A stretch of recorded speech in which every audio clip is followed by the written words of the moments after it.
कालच मी सोशल मीडियावर एक बाईट पाहिलं होतं. थोरात साहेबांनीच त्याच्यावरच प्रतिक्रिया दिली होती, की मला उदय सामंतांना विचारावं लागेल, की नक्की फोनवर तेच असतात का?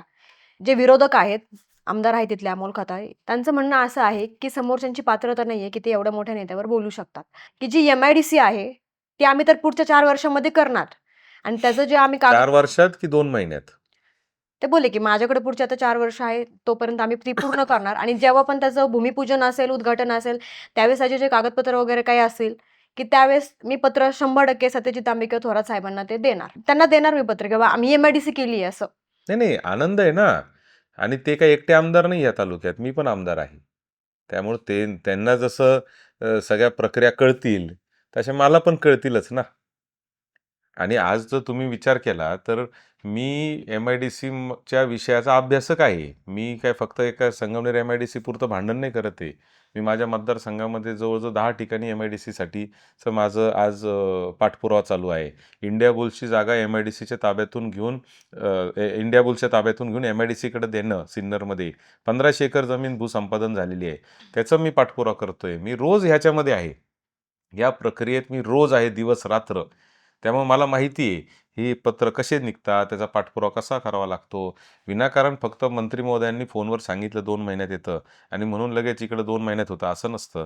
त्याच्यामागे मोठी तपश्चर्या आहे. आणि राहिला प्रश्न एम-आय-डी-सीचा, तर मी तुम्हाला अत्यंत विनम्रपणे अजून एक गोष्ट सांगतो, की एम-आय-डी-सी आली म्हणजे उद्योगधंदे येत नाही. उद्योगधंदे आणणं हा वेगळा विषय असतो. एम-आय-डी-सी आणणं हा वेगळा विषय असतो. हे जर आजच इतके छोट्या-छोट्या व्यापाऱ्यांना त्रास देत आहे, तर उद्या उद्योगधंदे आल्यानंतर त्या उद्योगपतींना किती त्रास होतील, ह्याची चर्चा न केलेलंच बरं.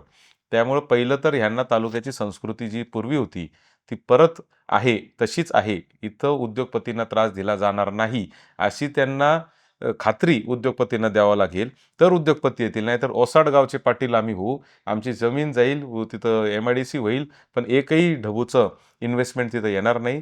कारण जेव्हा उद्योगपती त्याचे पैसे लावतो 100, 200, 500, 1000 कोटी रुपये, त्याला सगळ्यात महत्त्वाची गोष्ट असते, की संरक्षण माझ्या पैशाला कसं मिळणार आहे. आणि ते संरक्षण देण्याचं काम हे तिथली संस्कृती करत असते आणि ती संस्कृती तयार करण्याचं काम हे लोकप्रतिनिधींना करावं लागतं.